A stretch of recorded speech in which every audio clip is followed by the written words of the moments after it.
Israel's sudden attack on Iranian soil and the assassination of senior military commanders and nuclear scientists last June pushed the Middle East to its highest level of tension in years. Within just 2 years of striking Gaza, Lebanon, Syria, and Yemen, Israel this time launched an even riskier gamble. A wave of condemnation swept across the region. But among these voices, one name stood out: Pakistan. Pakistan strongly condemns. Islamabad strongly condemned Israel's actions at multiple levels, and even speculation of military assistance to Tehran emerged. This came despite the fact that only 17 months earlier, Pakistan had been locked in a border dispute with Iran, with both sides firing missiles into each other's territory. So what has changed that led Pakistan to support Iran? Are larger interests at play that outweigh its differences with Tehran? Does Pakistan feel directly threatened by Israel?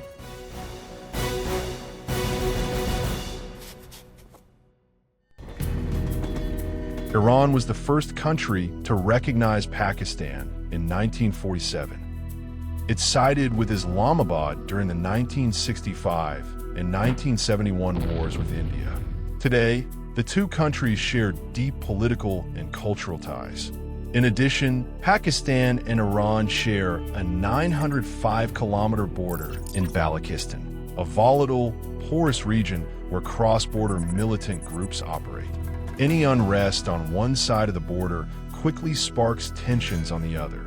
With its Sunni majority and a Shia population of about 15%, Pakistan has historically been close to Iran.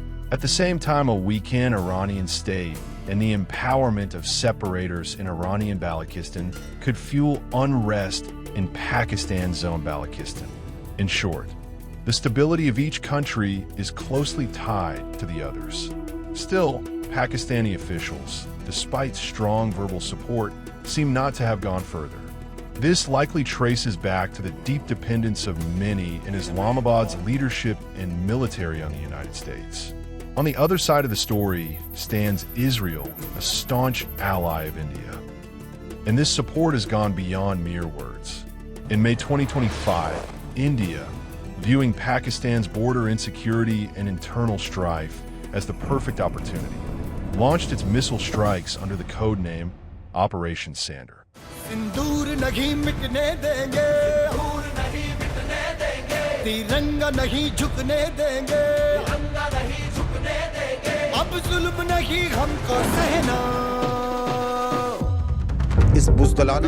Pakistan claimed that India had targeted civilian areas, including mosques, and retaliated in kind. Before long, Pakistan's advantage, backed by its Chinese-supplied arsenal, became evident. For instance, Pakistan claimed it intercepted 77 Israeli-made kamikaze drones deployed by India.